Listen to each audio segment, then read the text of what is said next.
Ողջունում ձեզ սիրելի հայրենակիցներ, մտորենք միասին հաղորդաշարն է Live News-ի ուղիղ եթերում եւ այսօր այս տաղավարից հեռավար տարբերակով զրուցելու ենք միջազգային հարցերով փորձագետ Անդրանիկ Հովհաննիսյանի հետ։ Ողջունում ձեզ Անդրանիկ, շնորհակալ եմ երկարատև դադարից հետո զրուցելու հնարավորության համար։ Անդրանիկ, այսօր խորհրդանշական օր է, ցավոք սրտի այն սևով է մեզ համար հիշատակվում եւ այն 2023 թվականի սեպտեմբերի 19-ի Ադրբեջանի հերթական ոճրագործության մասին է խոսքը, որից հետո ժամը 1-ի դրությամբ Ադրբեջանը իր ռազմական ագրեսիան իրականացրեց Ադրբեջանի քաղաքացիական բնակչության վրա եւ ցավոք սրտի դրանից հետո ողջ Արցախը պատմության մեջ առաջին անգամ հայաթափվեց։ Սա ոչ միայն էթնիկ զտում է, այլ նաեւ ցեղասպանություն։ Եվ այսքան տարի անց մենք տեսնում ենք, որ ինչպես Ադրբեջանը, այնպես էլ Հայաստանը միաբերան պնդում են միայն մի բանի մասին, որ Արցախը եղել է ադրբեջանական եւ այդ նույն Նիկոլ Փաշինյանը կարծես մոռացել է, որ երբևէ այդ նույն վերածննդի հրապարակից հորդորում էր, որ Արցախը Հայաստան է եւ վերջ։ Իրոք այսօր բավականին ծանր օր է մեզ համար եւ այն իրողությունները, որ տեղի ունեցան 2023 թվականի սեպտեմբերին Արցախում, դա վառ է մեր աչքերի առաջ է տեղի ունեցել այդ ամեն ինչը,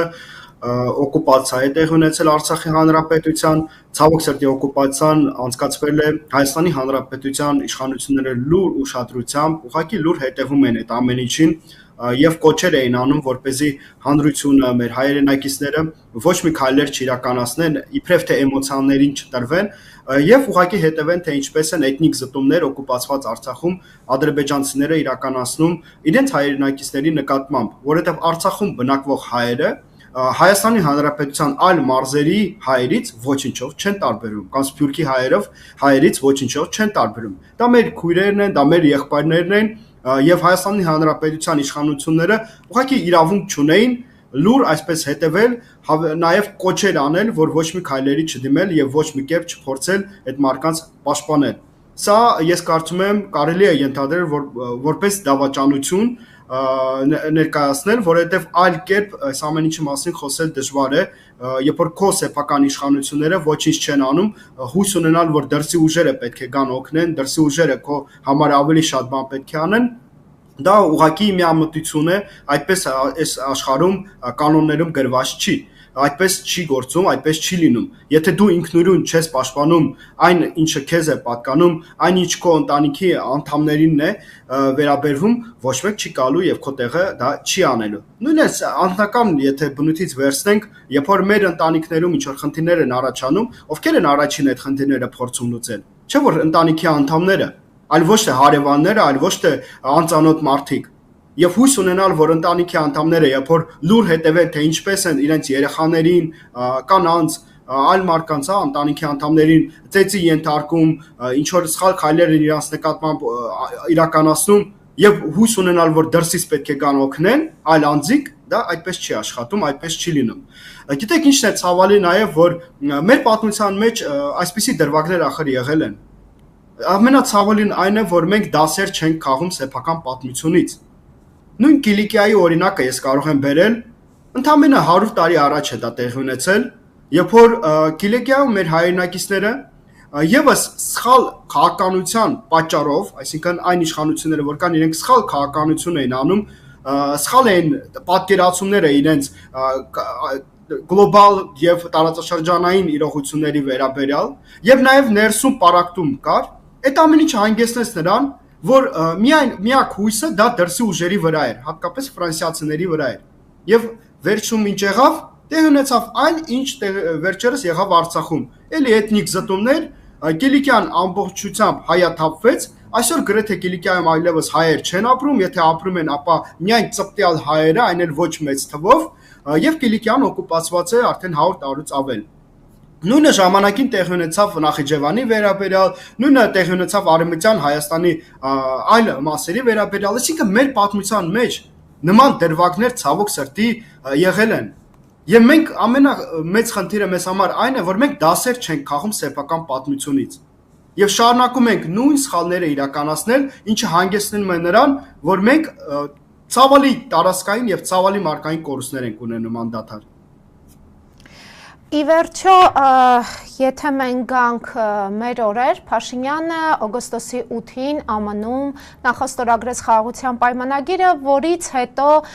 նույն Հայաստանի Հանրապետությունում մի քանի անգամ դիմելով հայ հասարակությանը եւ մասնավորապես հենց բուն իր ուղերձում նա շեշտադրումներ էր անում, որ պետք է փայփայել այդ նույն խաղաղությունը այլևս հաստատված է։ Օգոստոսի 8-ից հետո հայերը Հայաստանի Հանրապետության քաղաքացիները ավելի անկախ եւ ավելի ինքնիշխան եւ ավելի խաղաղ են, քան երբևէ, եւ այնտեղ որոշակի շեշտադրումներ կային նրա մասին, որ չպետք է հիշատակել Արցախը, պետք է արդեն գիտակցել, որ Արցախը երբևէ չի եղել, ցավոք սրտի հայկական դա իր ձևակերպումներն են, ինչպես նաեւ Եռաբլուրի մասին էր խոսք գնում, որ պետք է այլևս ընկալումները մի փոքր այլ լինի, այսինքն ստացվում է, որ Արցախը եւ մեր հայրենիները զոհաբերվեցին նրա համար, որ այսպես կոչված այսօրվա նիկոլական իրական Հայաստանը ապրի։ Նախ մեր հայրենակիցները, ովքեր իրենց կյանքերը տվեցին այդ պատերազմի ընթացքում, իրենց կյանքերը չեն տվել նրա համար, որ մենք այսպիսի ապագա ունենանք։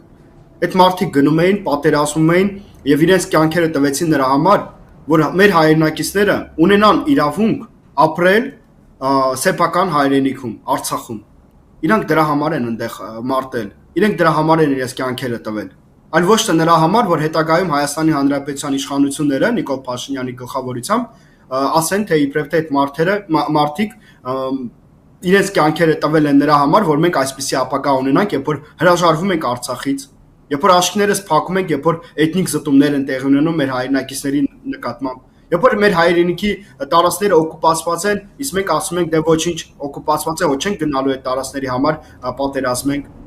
Սրա համար այդ մարդիկ իրենց կյանքերը չեն տվել։ Այն ինչի համար այդ մարդիկ իրենց կյանքերը տվել են, ցավոք սրտի Նիկոլ Փաշինյանը մեկ ստորագրությամբ, շատ հեշտությամբ հանձնեց թշնամուն։ Եվ ես վստահ եմ, որ եթե այդ մարդիկ այսօր ոչ լինեին, ապա բոլորովին այլ կերպ իրենք կվարվեին այսօրվա իշխանությունների նկատմամբ այս ամեն ինչի համար։ Իսկ ինչ վերաբերվում է օգոստոսի 8-ին ստորագրված փաստաթղթին, եկեք ազնիվ խոսենք նրա մասին, թե ով ինչ դրանից շահեց։ Օրինակ հայկական կողմը ինչ է շահել, որևէ մեկը կարող է ինձ ասել, թե ինչ է շահել հայկական կողմը, երբ որ ստորագրվեց այդ փաստաթուղթը։ Ոչ մեկ ոչինչ չի կարող ասել, միայն մանիպուլյացիաներ են լինելու։ Իսկ ես կարող եմ շատ հստակ ասել, թե ինչ է շահել ադրբեջանական կողմը։ Օրինակ ադրբեջանական կողմը միջազգային ասպարեզում փակեց Արցախյան հիմնահարցը, որովհետև հայկական կողմը Նիկոլ Փաշինյանի գլխավորությամբ իր համաձայնությունը տվեց, որպեսզի Ալիևը ու Փաշինյանը միասնական դիմեն Մինսկի խումբը այլևս փակելու համար։ Այո։ Այսինքն մոտակա ապագայում Մինսկի խումբը այլևս գոյություն չի ունենալու։ Իսկ Մինսկի խումբը այն միջազգային կառույցն էր, որը զբաղվում էր արցախայցյան իրավունքների հարցով եւ Արցախի հանրապետության ճանաչման հարցով, այսինքն որպես սուբյեկտ Արցախը գոյության ունենալու հարցով էր այդ կառույցը զբաղվում։ Հիմա այլևս դա փակված է լինելու այդ թեման։ Երկրորդը Ադրբեջանը հաղթեց այն առումով, որ Միացյալ Նահանգների նախագահ Դոնալդ Տրամպը այն ռեզոլյուցիան, որը դերևս 90-ականներին ընդունված էր Սենատի կողմից Միացյալ Նահանգների, ժամանակ առ ժամանակ ինքը ուղղակի իր հրամանով դա հանելու է եւ թույլ է տալու, որպեսզի Միացյալ Նահանգները կարողանան զենք վաճառել Ադրբեջանին։ Այսինքն այս հարցում էլ Ադրբեջանը հաղթող դիրքերից է դուրս գալիս։ Եվ ի վերջո Ադրբեջանը հաղթեց նրանում, որ այդ փաստաթուղթը, որ ստորագրվել է, այնտեղ շատ հատուկ ընդգծվում է այն ճանապարհի մասին, որը պետք է անցնի Սյունիքի մարզով, Հայաստանի Հանրապետության տարածքով։ Եվ որ այդտեղ պետք է ինչ-որ դեր խաղա, դեռևս պարզ չի թե ինչ դեր է խաղալու Միացյալ Նահանգները։ Այսինքն Ադրբեջանը այնինչ 2020 թվականից ի վեր պարտադրում էր, որ հայկական կողմը չպետք է վերահսկի այդ ճանապարհը, որ անվտանգության հարցերով օտարերկրյա ուժերը պետք է զբաղվեն, սկզբից ասում էին ռուսական կողմը, հիմա դե Միացյալ Նահանգներն են զբաղվելու, Ադրբեջանը ըստ էության իր նպատակին այդ հարցում հասավ։ Որովհետև հայկական կողմը կարող է մանիպուլացնել եւ ես տեսնում եմ, որ անդադար իրենց վերահսկողության տակ գտնվող լրատվականները, փորձագետները կամ հենց падգամավորները եւ նախարարները փորձում են մանիպուլացնել եւ ասել, որ իբրև թե սուվերեն տարածքները պահպանվում է, չգիտեմ ինչ եւ այլն, բայց փաստը մնում է փաստ։ Ընդգծված է, որ Միացյալ Նահանգները պետք է հայկական տարածքում գտնվեն, բայց որևէ կետում ընդգծված չի, որ Միացյալ Նահանգները նույնպես պետք է գտնվեն նաև ադրբեջանական տարածքում։ Եթե նմանատիպ լիներ, որևէ խոսք չէ լինի, այսինքն հավասարակշռությունը կպահպանվեր, բայց այդտեղ ոչ մի հավասարություն չկա։ Հայկական կողմը իր միակողմանի զիջումների մասին է խոսում եւ իր պատրաստականություն է հայտնում նաեւ այս հարցում, ճանապարհների բացման հարցում եւս գնալ միակողմանի զիջումների։ Ի վերջո, Փաշինյանը մենք ավելի վաղ խոսել ենք Սահմանադրության փոփոխության մասին, ըստ էության ԵԱԿ Մինսկի խումբը այլևս լուծարելուց հետո հիմա հերթը հասել է Սահմանադրությանը եւ Ադրբեջանից պարբերաբար հնչեցնում են, որ կարևորագույն նախապայմանը եւ մինչեւ այդ նախապայմանը չիրականանա, ոչ մի խաղաղության պայմանագիր չի ստորագրվի, բայց Փաշինյանը պնդում է, որ խաղաղությունը այլևս հաստատված է եւ այս նախաստորագրումը շատ ավելի կարեւոր է, քան հենց բուն պայմանագրի ստորագրությունը։ Եվ այսօր այլևս մշակվել է նոր հայեցակարգ, որը կարծես իրենից որպես այդպեսին հիշեցնում է մի փոքր նաև Հյուսիսային Կորեային։ Այստեղ միայն անունը արդեն ակնհայտ է դարձնում, որ բավականին լուրջ գրաքննության է ենթարկվելու ընդհանուր մինչև մարդու միտքը իրական Հայաստանի գեղագիտության տեղորոշման եւ աջակցության հայեցակարգ։ Այս պարագայում, երբ Նիկոլ Փաշինյանը ըստ էության եւ դատական համակարգն է որոշել իրենով անել, ինչի կա դատավոր, որ վարչապետի ասածը չանի, այլևս արդեն եկեղեցու հանդեպ է ոտնձգություններ փորձում իրականացնել եւ ինտենսիվ հանրայինի եթերում նույնիսկ շատ հաճախ փորձում են այդ թեման շահարկել, նաեւ ինքն է շահարկում։ Եվ այստեղ ակամայից հիշում ես հենց նույն Հյուսիսային Կորեայի օրինակը, որտեղ կան հստակ կանոններ, օրինակ կանանց սանրվածքները ունեն հստակ ձևեր, նույնը օրինակ հենց թեկուզ կրոնի հետ կապված, կրոնը օրենքից դուրս է։ Օրինակ Հյուսիսային Կորեայում արգելվում է հետևել որևէ կրոնի։ Միակ ում կարելի է երկրպագել Հյուսիսային Կորեայում Կիմ Չեն Ինն է։ Հիմա ինչ է ստացվում, մենք գնում ենք խաղաղության, մենք գնում ենք կապիտուլյացիայի, թե մենք գնում ենք ավտորիտար իրական Հայաստանի։ Մի փոքր սահմանադրությունից խոսենք ու վերադառնանք ձեր հարցին։ Տեսեք, սահմանադրությանը վերաբերվում է ոչ միայն այն փոփոխությունը, որ պետք է իրենք իրականացնեն հռչակագրի վերաբերյալ, որովհետև սրա մասին է հիմնականում քաղաքական դաշտում խոսքը գնում, որ պետք է հռչակագրից հրաժարվենք։ Ես վստահ եմ եւ ունեմ տեղեկություններ նաեւ, որ այլ հարցեր էր ադրբեջանական եւ թուրքական կողմերը բարձրացնում սահմանադրությանը վերաբերող, այսինքն այնտեղ փոփոխություններ պետք է վերաբերվեն նաեւ օրինակ հայ առաքելական եկեղեցու հատուկ միսիային, այլևս հայ առաքելական եկեղեցու վերաբերյալ որևէ կետ, անանձին կետ սահմանադրության մեջ չպետք է լինի։ Եվ այն դերը, որ հայ առաքելական եկեղեցին դարերի վեր խաղում է մեր պատմության մեջ եւ մինչ օրս խաղում է, այդ դերը ունի եւ սահմանադրության մեջ դա ընդգծված է, դա պետք է հանվի։ Եվ ես կապում եմ այս վերջին հարձակումները հայ առաքելական եկեղեցու նկատմամբ հենց այս սրա հետ, որ իրենք հող են նախապատրաստում, որ սահմանադրության մեջից պետք է հանվի այս կետը։ Երկրորդը եւս շատ կարեւոր է, դա վերաբերվում է զինանշաններին։ Այստեղ էլ պետք է փոփոխություններ լինեն, այսինքն Արարատ լեռը եւ այլն սրա մասին ես կարծում եմ մենք հետագայում կխոսենք, սա էլ պետք է փոփոխությունների ենթարկվի, այսինքն ռևիզիա պետք է լինի Հայաստանում։ Այն սրբությունները, որ մեզ համար կան, այն սիմվոլները, որ մեր ազգային ինքնության կարևոր դեր են խաղում այդ հարցում, իրենք պետք է վերանայվեն, պետք է հանվեն, որովհետեւ խնդրահարույց են ըստ Ադրբեջանի եւ Թուրքիայի եւ նաեւ Նիկոլ Փաշինյանի։ Եվ ինչն է եւս կարևոր, դա Հայաստանի Հանրապետության նեյտրալ կարգավիճակն է։ Այսինքն կարող է սահմանադրության մեջ ընդգծվի, որ Հայաստանի Հանրապետությունը այլևս նեյտրալ պետություն է իրեն հռչակագրում, եւ սա նշանակում է, որ շատ արագ տեմպերով Հայաստանը նախ դուրս է գալու հապկից, երկրորդը հարց է բարձրացնելու, որ Հայաստանի Հանրապետության տարածքից հանվի 102-րդ ռուսական ռազմաբազան։ Եվ սա ոչ թե Հայաստանի Հանրապետության իշխանությունների ցանկությունն է, այլ առաջին հերթին Թուրքիայի եւ Ադրբեջանի ցանկությունն է։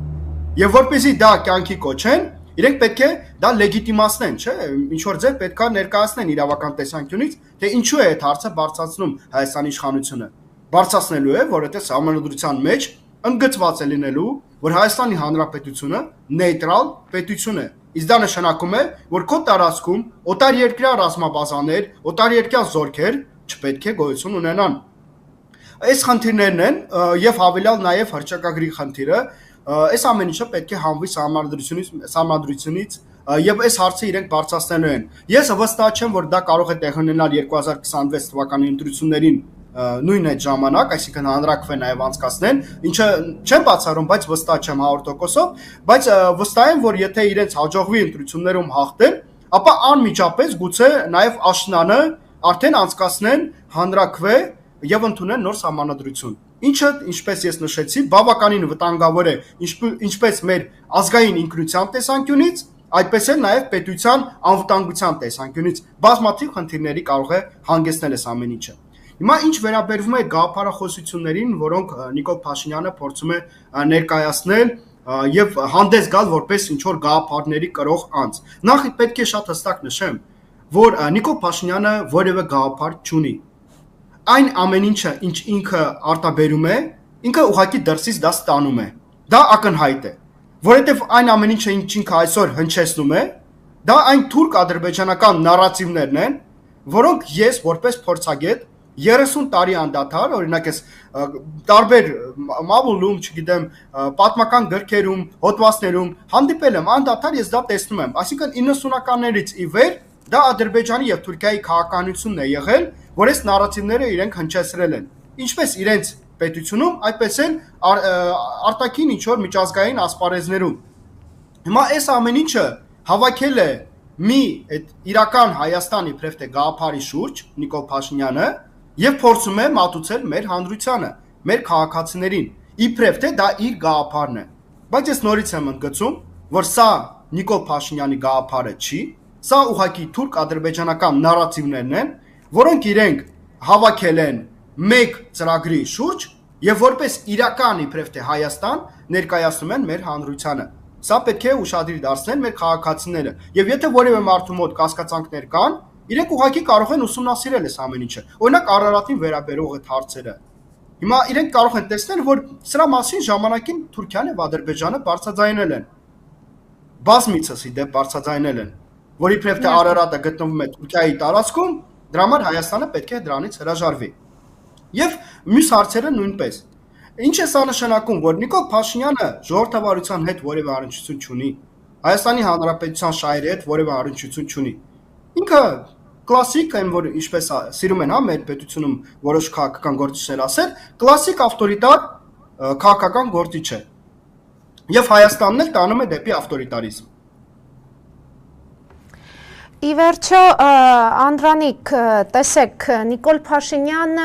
հենց նույն Արարատի հետ կապված, մուտքի ելքի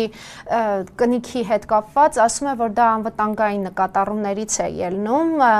նրա խոսքերով մենք դա անում ենք Հայաստանի պետականությունը, ինքնիշխանությունն ու անվտանգությունն ամրապնդելու համար, մենք դա անում ենք Հայաստանը միջազգայինորեն պատասխանատու գործընկեր դարձնելու նպատակով եւ հավաստիացնում է, որ Թուրքիայի հետ բանակցությունների շրջանակում նման հարց չի քննարկվել։ Արդյոք Արարատը, որը պատկերված է թե մեր զինանշանի վրա, թե հենց թեկուզ կնիքների կամ յուրաքանչյուրի ստան նկարի տեսքով պատին, դա վտանգում է մեր անվտանգությունը եւ կարող է ինչ-որ ագրեսիայի պատճառ հանդիսանալ։ Չեմ կարծում, որ դա երբևիցե կարող էր բերել նրան, որ ինչ-որ խնդիր առաջանար։ Ի վերջո 2008 թվականին, օրինակ, երբ որ բանակցություններ էին ընթանում Սերժ Սարգսյանի եւ Աբդուլլա Գյուլի միջև հայ-թուրքական հարաբերությունները կարգավորելու հարցով, ոչ մի դրվագում Թուրքիայի կողմից Արարատին վերաբերող հարց չի բարձրաձայնվել։ Այնտեղ միակ խնդիրը հանդիսացավ այն, որ Բաքվից Ալիևը դիմեց թուրքական կողմին եւ ասեց, որ մի գնացեք նման քայլի, որովհետեւ Արցախյան հիմնահարցը լուծված չի։ Եվ դա դարձավ միակ պատճառը, որ Թուրքիան հետ քաշվեց այս գործընթացից եւ խաղաղության այդ գործընթացը դադարեցվեց 2008 թվականին։ Այսինքն Թուրքիայի համար, գիտեք, եւ թուրք ժողովրդի համար Արարատը երբեք այն նշանակությունությունը չի ունեցել, ինչպես հայ ազգի համար։ Հայ ազգը որպես ազգ ի վերջո ձևավորվել է Արարատի շուրջ։ մենք մեր 3-4 հազար առնվազն 3-4 հազար տարվա պատմության մեջ ազգային միշտ խոսք է եղել Արարատի մասին։ Մետաղադրամներ, որոնք արտադրվել են թագավորությունների ժամանակ Հայաստանում, հայկական լեռնաշխարհում, իրենք այնտեղ շատ հստակ ներկայացրել են Արարատը որպես սրբություն։ Ուրարտու թագավորությունը այլ կերպ, այլ պետությունների կողմից, մեր հարևան պետությունների կողմից հնչել է որպես Արարատյան թագավորություն։ Մենք ի վերջո այսօր էլ նաև խոսք է գնում Արարատյան դաշտավայրի մասին։ Արարատը նաև քրիստոնեության տեսանկյունից իր նշանակությունը շատ կարևոր դեր ունի։ Արարատը ամենուր է մեծ։ Հիմա տեսնում եք Արարատի մարզ, Արարատ քաղաք, Արարատ յուղ, Արարատը ամենուր է ուղղակի, որովհետև մենք որպես ազգ Արարատի շուրջ ենք ձևավորվել։ Սա մեր ինքնության ամենակարևոր բաղադրիչներից մեկն է, չեմ ասում, որ ամենակարևորն է, եւ որևէ բաղադրիչ չեմ կարող ընդգծել, որ ամենակարևորն է, բայց ամենակարևորներից մեկն է, ինչպես մեր այբուբերն է, որ մենք ունենք Մաշտոցի կողմից ստեղծված, ինչպես դա քրիստոնեությունն է, ինչպես դա պետությունը, որ մենք ունենք, հայրենի տարածքն է, որտեղ ապրում ենք, բնորանը մեր, նույնպես Արարատն է։ Հիմա, երբ որ դու հրաժարվում ես քո ինքնության կարևորագույն բաղադրիչներից մեկից, դու վտանգում ես քո ազգը, որովհետև դու արդեն կասկածանքի տակ ես դնում նաև քո ազգային ինքնությունը։ Դու թույլ ես տալիս Թուրքիային եւ Ադրբեջանին հետագայում բարձրաձայնել, բայց եթե դուք այն ազգը չեք, որը ձևավորվել էր Արարատի շուրջ եւ Արարատը ձեզ համար կարևոր դեր է խաղում, ապա ով եք դուք։ Դուք քոչվոր ցեղ եք ուրեմն, եկվորեք եւ եկել եք այս տարածաշրջան։ Ինչպես ուզում են ապացուցել ադրբեջանցիները եւ թուրքերը։ Խոսեցիք հենց օգոստոսի 8-ի նախաստորագրված խաղաղության պայմանագրից, բայց մենք մի փոքր կխնդրեմ ավելի մանրամասն անդրադառնանք այսպես կոչված Թրամփի թրիփին, որը պարբերաբար Փաշինյան գովերքում է, ընդգծելով, որ ուղղակի կոնկրետ փաստաթուղթ ստորագրված չէ այդ ուղղությամբ, պարզապես կա հստակ պայմանավորվածություններ։ Մենք նկատենք, որ նույն Թրամփը վերջերս շնորհակալություն էր հայտնել, հերթական անգամ հիշեցրել էր, որ իր ջանքերի շնորհիվ խաղաղություն հաստատվեց այս տարածաշրջանում, երկուստեք Ալիևն ու Փաշինյանը շնորհակալություն էին հայտնել նրան, գովերքել հերթական անգամ Թրամփին, բայց հերթական անգամ Թրամփը վրիպել եւ Հայաստանին անվանել էր Ալբանիա։ Առհասարակ Թրամփի թրիփը ինչ վտանգներ է իր մեջ ներառում եւ արդյոք իսկապես կյանքի է կոչվելու հաշվի առնելով Իրանի եւ Ռուսաստանի շահերի բախումը Թրամփի թրիփի հետ կապված։ Նախ Ալբանիայի վերաբերյալ կարծեմ 3 անգամ է վրիպել Թրամփը եւ ես կարծում եմ առաջին անգամից հետո եթե ներելի էր, ապա երկրորդ անգամից հետո արդեն իսկ պետք է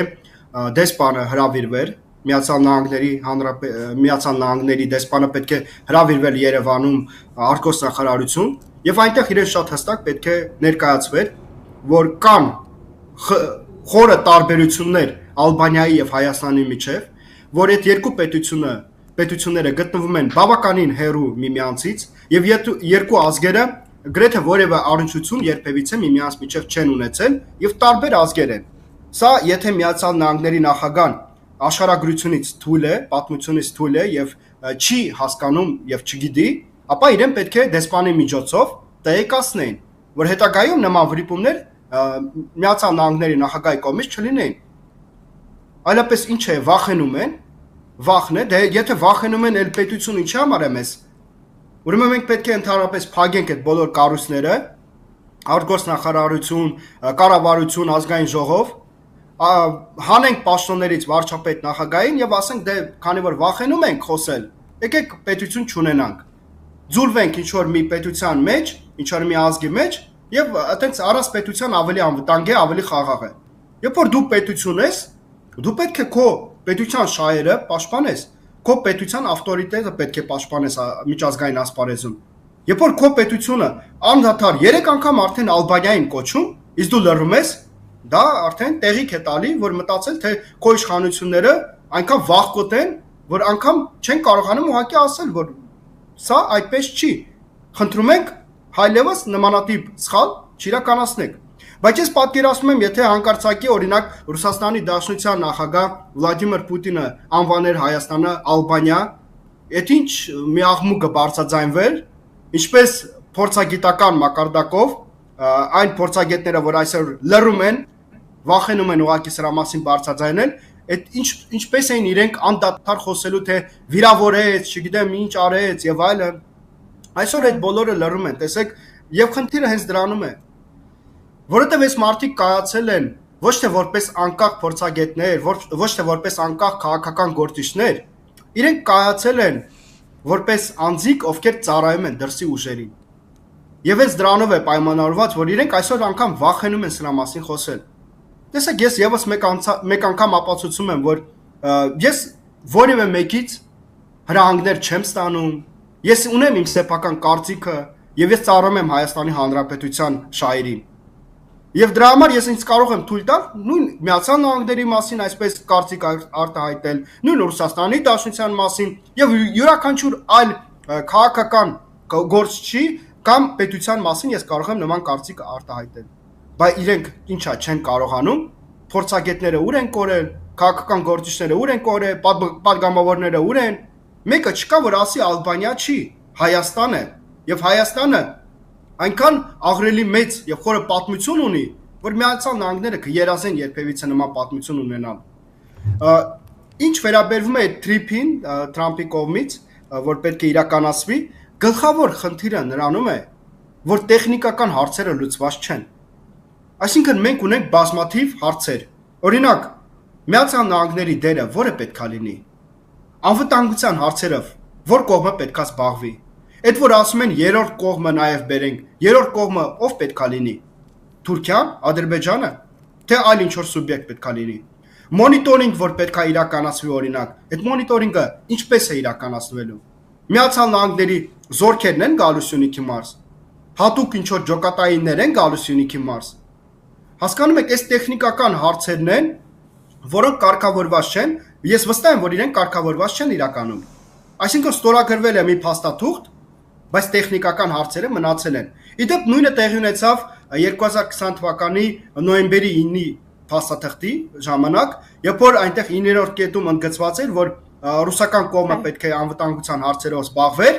բայց տեխնիկական հարցերը կարգավորված չէին, եւ դրանից հետո եթե հիշում եք սկսվեցին այդ բանակցությունները Ալիև, Պուտին եւ Նիկոլ Փաշինյան,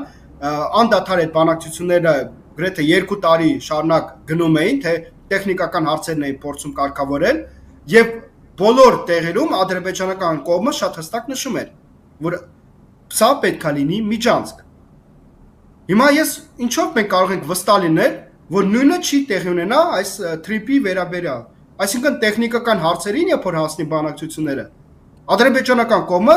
նույնպես պարտադրելու է, որ սա պետք է լինի միջանցք, որ ոչ թե հայկական կողմը պետք է անվտանգության հարցերով զբաղվի, այլ պետք է դա իրականացնի դրսի ուժը։ Միացյալ Նահանգները պետք է իրականացնեն կան ինչ որ սեփական Միացյալ Նահանգների վերահսկողության տակ գտնվող ինչ որ սուբյեկտ դա պետք է իրականացնի։ Սա ինչով է վտանգավոր մեզ համար։ Տեսեք, ես մի քանի կոնկրետ փաստեր բերեմ։ Նախ Իրանի հարցը։ Հայտնի է բոլորիս էլ, որ Իրան Միացյալ Նահանգները այդ խնդիրը մինչ օրս պահպանում է։ Եթե սա իրականացվի, ապա սա խնդիր է դառնում Միացյալ Նահանգների Իրանի համար, որովհետև Իրանը Հայաստանը դիտարկում է որպես սուբյեկտ, տրանզիտ տարածք, որի միջոցով իրենք կապ են հաստատում Վրաստանի միջոցով է Ռուսաստանի եւ Եվրոպայի հետ տնտեսական կապի մասին է խոսքը գնում։ Եթե հանկարծակի Միացյալ Նահանգների ներկայացուցիչները հայտնվեն հայ-իրանական սահմանում, իսկ այդ տարածքը ճանապարհ լինի, միջանց լինի, ինքը անցնելու է անմիջապես Արաքսի հովիտով, սա խնդիր է առաջացնում Իրանին եւ հետագայում խնդիր է առաջացնելու հայ-իրանական հարաբերություններին, որովհետեւ ում պետք է դիմի Իրանը այս հարցի վերաբերյալ դիմելու է հայկական կողմին, ոչ թե Ադրբեջանին, որովհետև Ադրբեջանի տարածքում Միացյալ Նահանգների զորքեր լինեն կամ ինչ-որ ներկայացուցիչներ լինեն, մոնիտորինգային խումբ լինի, իրենք չեն լինելու։ Եվ այդ փաստաթղթի մեջ էլ դա ընդգծված է, որ միայն հայկական տարածքում է դա լինելու։ Սա նշանակում է, որ Հայաստանն է խնդիրներ ունենալու։ Խնդիրներ կարող է ունենալ Հայաստանը իր հարաբերություններում Ռուսաստանի հետ, Առանց դրա էլ մեր հարաբերությունները այդքան էլ լավ չեն վերջին շրջանակներում Մոսկվայի հետ։ Հիմա սա է հավելյալ խնդիրներ կավելացնի, որովհետև Միացյալ Նահանգներ Ռուսաստան հարաբերությունները ինչքան էլ Պուտին-Թրամփ այդ հանդիպումները տեղի են ունենում, այնուամենայնիվ խնդիրները իրենք արկա են, նույն Ուկրաինայի վերաբերող խնդիրները, Չինաստան եւ այլն, Եվրոպա, այս խնդիրները կան։ Իսկ դա նշանակում է, որ սա էլ եւս խնդրահարույց է մեզ համար դառնալու։ Եվ նաեւ Չինաստան, ինչու ոչ, սրա մասին քիչ են խոսում, բայց ես ուղղակի հիշեցնեմ, որ Չինաստանը, երբ որ իր այդ մեկ գոտի մեկ ճանապարհ ծրագիրը սկսեց իրականացնել 2013 թվականից, գլխավոր նպատակը նրանում էր, որ մինչ այդ Չինաստանը իր տնտեսական կապերը Աֆրիկայի հետ, ասիական որոշ պետությունների հետ, Մերձավոր Արևելքի հետ, Եվրոպայի հետ հիմնականում իրականացնում էր ծովի միջոցով։ Ծովը հատկապես այն տարածաշրջանը, որով անցնում էր չինական նավերը, իրենք գտնվում են Մեծ Բրիտանիայի եւ Միացյալ Նահանգների վերահսկողության տակ։ Սա խնդրահարույց էր Չինաստանի համար, դրա համար իրենք ցամաքային ճանապարհ փորձեցին գտնել դեպի Եվրոպա, դեպի Մերձավոր Արևելք, դեպի Աֆրիկա, եւ այդ ճանապարհը հենց ընդգծված է չինական մեկ գոտի, մեկ ճանապարհ ծրագրի մեջ։ Հիմա այդ ճանապարհով մի հատվածը պետք է անցնի Հարավային Կովկասի տարածքով։ Մեկը անցնում է դեպի Ադրբեջան, հետո Ադրբեջանից Վրաստան եւ Եվրոպայի ուղևորվում, մյուսը ենթադրվում է, որ եթե կարգավորվեն հարաբերությունները Հայաստանի եւ Ադրբեջանի միջեւ, ապա անցնելու է նաեւ Հայաստանի Հանրապետության տարածքով։ Հիմա եթե Չինաստանի գլխավոր նպատակը նրանում է, որ իրենք նոր ալտերնատիվ ճանապարհներ ունենան դեպի Եվրոպա, դեպի Մերձավոր Արևելք, որտեղ չի լինի Մեծ Բրիտանիայի եւ Միացյալ Նահանգների վերահսկողությունը, իսկ հայկական կողմը ստորագրում է մի փաստաթուղթ եւ սկսում է բանակցությունների գործընթաց, որի արդյունքում ենթադրվում է, որ Հայաստանի Հանրապետության տարածքում կգտնվի Միացյալ Նահանգների վերահսկողության տակ գտնվող մոնիտորինգային ինչ-որ խումբ կամ զորքեր, ապա սա որքանով է տրամաբանական, որ Չինաստանը հետաքրքրված կլինի հետագայում իր ճանապարհը անցկացնի Հայաստանի Հանրապետության տարածքով, որովհետև ինքը բախվելու է այն նույն խնդրին, ինչից փորձում էր խուսափել դեռևս 2013 թվականից։ Այսինքն սա որ մեր հիմնական գործընկերները տնտեսական տեսանկյունից եմ միայն նայում, չեմ նայում գաղափարական եւ քաղաքական տեսանկյուններից։ Մեր հիմնական տնտեսական գործընկերներն են Ռուսաստանի Դաշնություն, Չինաստան, Իրան, ինչ որ չափով նաեւ Հնդկաստանն է։ Հիմա մենք ասում ենք, որ եկեք մի ծրագիր իրականացնենք, որը մեզ համար խնդիր է առաջացնելու մեր հիմնական տնտեսական գործընկերների հետ։ Սա որքանով է տրամաբանական, սա որքանով է ելնում Հայաստանի Հանրապետության պետական շահերից։ Որևէ առնչություն սա չունի մեր պետական շահերի հետ, ավելին սա բավականին վտանգավոր կարող է լինել անվտանգության տեսանկյունից եւ տնտեսական, էներգետիկ անվտանգության նաեւ տեսանկյուններից մեր պետության եւ ազգային շահերի համար։ Ինչ վերաբերում է Հայաստանի պետական շահերին, ապա ըստ այս իշխանության Հայաստանի միակ պետական շահը դա խաղաղության փայփայումն է, որը բացառապես իրենց մտքերում է խաղաղության մասին է խոսքը։ Խոսեցիք Ալբանիայի անվանարկման մասին, իդեպ երեք Նիկոլ Փաշինյան լրագրողների հետ զրույցում հավաստիացնում էր, որ Թրամփը ավելի վաղ իր X միկրոբլոգում գրած Ալբանիան վրիպումը շտկել է եւ ցանկացած ղեկավար իրավունք ունի վրիպելու եւ հետո շտկելու, բայց անմիջապես դրանից հետո Մեծ Բրիտանիայի վարչապետի հետ համատեղասուլիսում կրկին անգամ Թրամփը հերթական անգամ ջանք չգործադրեց հիշելու Հայաստանի Հանրապետության անունը եւ անվանեց Ալբանիա, չնայած Ադրբեջանին էլ սխալ կերպով ձևակերպեց։ Ինչևէ, եթե Թրամփի թրիփը դեռևս անորոշ է, ապա ակնհայտ են այն հանգամանքը, որ Ադրբեջանը ունենալու է անխոչնդոտ երթևեկություն, այնպես ինչպես պնդում է Ալիևը եւ նման վստահություն հայտնեց օգոստոսի 8-ից ԱՄՆ-ից վերադառնալուց հետո օկուպացված Արցախում։ Հիմա այս պարագայում, երբ Ալիևը պնդում է, որ իր քաղաքացիները եւ բռնատարները պետք է անխոչնդոտ նույն ինքն է առանց հայի դեմք տեսնելու երթևեկեն Հայաստանի Հանրապետության սուվերեն տարածքով, ինչպես պնդում է Փաշինյանը, որքանով է համապատասխանում իրականությանը այն հանգամանքը, որ Նիկոլ Փաշինյանը եւ հայաստանյան իշխանությունները պնդում են, որ այո, մաքսային կետեր լինելու են, բայց դե ոչ հոտոտելու են, ոչ ձեռ են տալու, ոչ, չգիտեմ, նման ինչ որ երևակայական բաներ։ Տեսեք, եթե մեր իշխանությունները պրագմատիկ լինեին, իրենք կարող էին գտնել ճանապարհներ, որպեսզի խուսափեին այս խնդրահարույց Զանգեզուրի ճանապարհից, Միջանցքից կամ Մեղրիի ուզում են Միջանցք անվանեն, ինչպես ուզում են անվանեն, ուզում են տրիպ անվանեն, Տրամպի կամուրջ եւ այլն, Պուտինի կամուրջ, ինչ ուզում է թող լինի, ինքը ըստ Միջանցք է։ Հիմա իրենք կարող են տարբեր ձև դա մանիպուլյացնել, բայց ինքը Միջանցք է լինելու, որովհետեւ բոլոր փաստաթղթերում, որոնք մինչ օրս ստորագրվել են, լինի դա նոյեմբերի 10-ին 9-ին ստորագրված է 2020 թվականի փաստաթուղթը, լինի դա այն փաստաթուղթը, որը ստորագրվել է օգոստոսի 8-ին Միացյալ Նահանգներում, այնտեղ երկու փաստաթղթերի մեջ է նշված է, որ ընդգծված է ավելի ճիշտ, որ միայն հայկական կողմում դրսի ուժը պետք է իրականացնի անվտանգությունը։ Այնտեղ նշված չի, որ Ադրբեջանի տարածքում էլ դա պետք է իրականացվի, բայց նաև արտարության համար պետք է նշեմ, որ 2020 թվականի փաստաթղթում ստորագրված է եւ շատ հստակ ընդգծված է, որ կա նաև Լաչինի Միջանցք եւ կա նաև Արցախ։ Եթե այս երկու փաստաթղթերը մենք համեմատում ենք միմյանց հետ, ապա իհարկե ավելի շահավետ է մեզ համար այն փաստաթուղթը, որտեղ կա Արցախ, որտեղ կա Լաչինի Միջանցք եւ մեր հայրենակիցները իրավունք ունեն ապրել իրենց հայրենիքում Արցախում։ Սա հավասարության մասին ինչ որ խոսք կարող էր գնալ, բայց երբ որ դու ստորագրում ես մի փաստաթուղթ, որտեղ միայն խոսքը քո մասին է գնում, Միջանցքի վերաբերյալ, սա հավասարության մասին եւ խաղաղության մասին չի։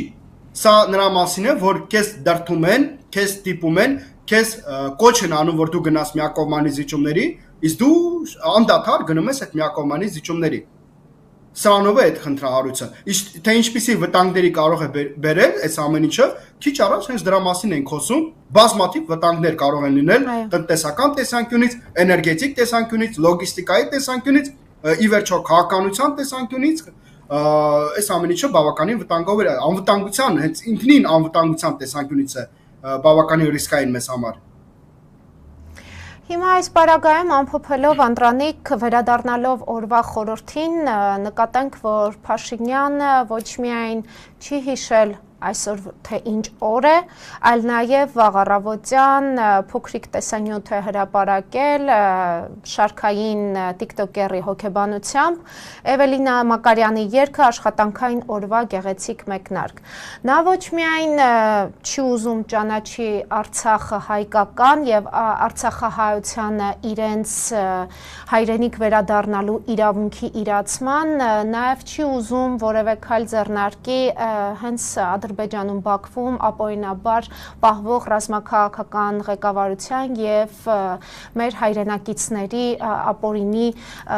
դատավարություններին երեք ճեպազրույցում նա ասաց, որ քայլեր են ձեռնարկում, դեռևս ապարդյուն է։ Եվ փորձենք հասկանալ, երբ մենք տեսնում ենք այս իշխանության գործելավոճը եւ խաղաղության փայփայումը, որը բերում է մասնավորապես եւ բացառապես կորուստների, ինչպես կարող ենք վստահել շարունակական նրանց գործունեությունը, որտեղ ցավոք սրտի մեզանում դեռ կան մարդիկ, որ կարծում են, որ այո, Փաշինյանը բերում է խաղաղություն։ Եվ այն հարցադրմանը, որը երեք հնչեց հենց լրագրողներից մեկի կողմից, արդյոք նա գործակալ է եղել, նա իհարկե հեգնանքով մոտեցավ, հերքեց այդ հանգամանքը, այսպիսի հարց, ինչ եք կարծում, արդյոք Փաշինյանը գործակալ է թե ոչ։ Կարծում եմ, այս հարցով պետք է առաջին հերթին զբաղվեն իրավապահ մարմինները, հատկապես ազգային անվտանգության ծառայությունը, եւ ոչ թե մարդկանց ելքերը, մուտքերը հետևեն եւ փակեն ապօրինաբար, ինչպես իմ մուտքն է փակված մինչ օրս, ապօրինաբար, ապա իրենք պետք է իրենց առաջնային պարտականություններով զբաղվեն եւ ապահովեն մեր անվտանգությունը, ազգային անվտանգությունը, պետականության անվտանգությունը։ Եթե իրենք իրենց պարտականություններով զբաղվեն, ապա շատ արագորեն հայտնի կդառնար, թե որ ուժերին է ծառայում Նիկոլ Փաշինյանը։ Իսկ այն, որ ինքը թուրք-ադրբեջանական նարատիվներ է տարածում մեր պետությունում եւ փորձում է դա մատուցել մեր հանրությանը որպես իրական Հայաստան ծրագիր, որպես իր գաղափարախոսությունը, դա արդեն իսկ մեզ թույլ է տալիս ենթադրել, որ ինքը ծառայում է այլ ուժերին, դրսի ուժերին, հատկապես Թուրքիային եւ Ադրբեջանին, եւ չի բացառվում, որ այդ մարդը կարող է նաեւ իրենց գործակալը լինել։ Ի վերջո շատ ուղիղ հաստ տրվեց իրեն վերջերս այդ մամուլի ասուլիսի ժամանակ լրագրողի կողմից, թե արդյոք ինքը գործակալ է թե ոչ, անկեղծ ասած ես ուղիղ պատասխան չլսեցի։ Լսեցի մանիպուլյացիաներ, բայց պատասխան ուղիղ գործակալ է թե ոչ ինքը չտվեց։ Առանց դրա էլ պետք չէր ենթադրել, որ ինքը ուղիղ կպատասխաներ կամ անկեղծորեն կասեր գործակալ է թե ոչ, բայց ես վստահ եմ, որ իշխանապողությունից հետո այս հարցը մենք պետք է պահենք ասպարեզում եւ պետք է այս հարցը լուծվի։ Արդյոք ինքը գործակալ է թե ոչ, եւ եթե գործակալ է, պետք է կրի պատժություն օրենքի շրջանակներում, պետք է ինքը պատժի ենթարկվի։ Ինչ վերաբերում է խաղաղությանը, գիտեք, կներեք մի քիչ ցինիկ կարող է հնչել, բայց Արցախում էլ հիմա խաղաղություն է, չէ՞։ Արևմտյան Հայաստանում էլ խաղաղություն է, Կիլիկիայում էլ է խաղաղություն։ Այնտեղ այլևս հայեր ուղակի չկան։ Եվ եթե մենք այսպիսի խաղաղության ենք ձգտում, ապա կարող է մի օր էլ Հայաստանում հայերը չլինեն, բայց Հայաստանում հավերժ խաղաղություն լինի։ Մեր հանրությունը, մեր ազգը այսօր երկընտրության առաջ է կանգնած։ Կամ ինքը ընդունում է այն բոլոր գաղափարները թուրք-ադրբեջանական, որոնք տարածում է Նիկոլ Փաշինյանը, եւ ընտրում է Նիկոլ Փաշինյանին որպես ղեկավար ապագա ընտրություններում, որոնք շատ մոտ են արդեն իսկ, կամ ինքը փորձում է գտնել մեր քաղաքական դաշտում այլ ուժեր, ովքեր իսկապես հայրենասեր են, իսկապես պրագմատիկ դիրքերից հանդես կգան եւ իսկապես կարող են ապահովել մեր պետության անվտանգությունը եւ խաղաղությունը եւ զարգացումը։ Այս երկընտրության առաջ է այսօր կանգնած մեր հանրությունը։ Եվ վճռորոշ որոշումը ապագա ընտրություններում դա աստված միջև ընտրությունները, բայց ես կասկածում եմ, որ միջև ընտրություններ դա հնարավոր է, որովհետեւ չեմ տեսնում որևէ նշումներ անդիմադիր քաղաքական ուժերի կողմից, ապա ընտրություններում մեր ժողովուրդը այս վերջական ընտրությունը իր պետք է կայացնի։ Եվ դա վճռորոշ է լինելու մեր պետության անվտանգության տեսանկյունից եւ ապագայի տեսանկյունից։ Դուք հավատում եք, որ հերթական ընտրությունների կամ թեկուզ եւ արտահերթ ընտրությունների, որի մասին վերջերս հաճախ են խոսում, որ Փաշինյանը գնում է արտահերթ ընտրությունների, որովհետեւ Բաքվից նման հրահանգ է եկել, ժողովրդի ձայնը լսելի կլինի եւ այն հարցումները, սոցհարցումները, որը իրականացնում են տարբեր հարթակներ, ցույց է տալիս, որ Փաշինյանը այլևս չունի որևէ վարկանիշ, դրա արդյունքում մենք տեսնում ենք ինչ է կատարվում ԿՊ ներսում, ինչքան էլ Փաշինյանը պնդի, որ իրենց մոտ արշալույսները խաղաղ են, բարբերաբար տարբեր սկանդալային թեմաներ են դուրս գալիս ջրի երես ԿՊ-ի ներսում։ Հիմա արդյոք մենք մեր ձայնը կկարողանանք լսելի դարձնել այն պարագայում, երբ Նիկոլ Փաշինյանը առանց վարանելու բաց իլուր ողջ աշխարհին ասում է, որ կառավարությունը ինքն է։ Ես խիստ կասկածում եմ, որ արդար ընտրություններ կարող են լինել Հայաստանի Հանրապետությունում։ Խիստ կասկածում եմ, հատկապես Նիկոլ Փաշինյանի օրոք, որովհետև այդ մարդը այնպիսի ծանր հանցագործություններ է իրականացնել, որ ինքը շատ լավ հասկանում է, ինչքան էլ մենք ասում ենք, որ այս մարդը կարող է հոգեկան խնդիրներ ունենա եւ այլն, տարարում է դրսի ուժերին, մի խոսքով տարբեր վարկանիշներ են հնչում, բայց այնուամենայնիվ այս մարդը գիտակցում է, թե ինչպիսի հանցագործություն է ինքը իրականացնել եւ ինչպիսի պատիժ է դրա համար կրելու։ Հատկապես եթե հարց բարձրացվի, որ մահապատիժը վերականգնվի Հայաստանում։ Դրա արժև ինքը կանգնած կարող է լինել։ Դրա համար ինքը իշխանությունը այդպես հեշտ չի տա, լինի դա ընտրություններով, լինի դա բողոքի ակցիաներ եւ այլն։ Ինչն է կարևոր, որ քաղաքացիների ձայնը, որ իրենք տան ընտրություններում, իրենք պատրաստ լինեն նաեւ իրենց ձայնի համար դուրս գալ փողոց եւ անհրաժեշտության դեպքում պահպանել իրենց ձայները։ Ցավոք սրտի դա 2021 թվականին չեղավ եւ ցավոք սրտի այն անդիմադիր ուժերը, որոնք ընտրվեցին, իրենք եւս նմանատիպ կոչեր չարեցին։ Ես սպասում եմ, որ կլինեն այդ կոչերը, բայց չարվեց։ Հիմա ես հույս ունեմ,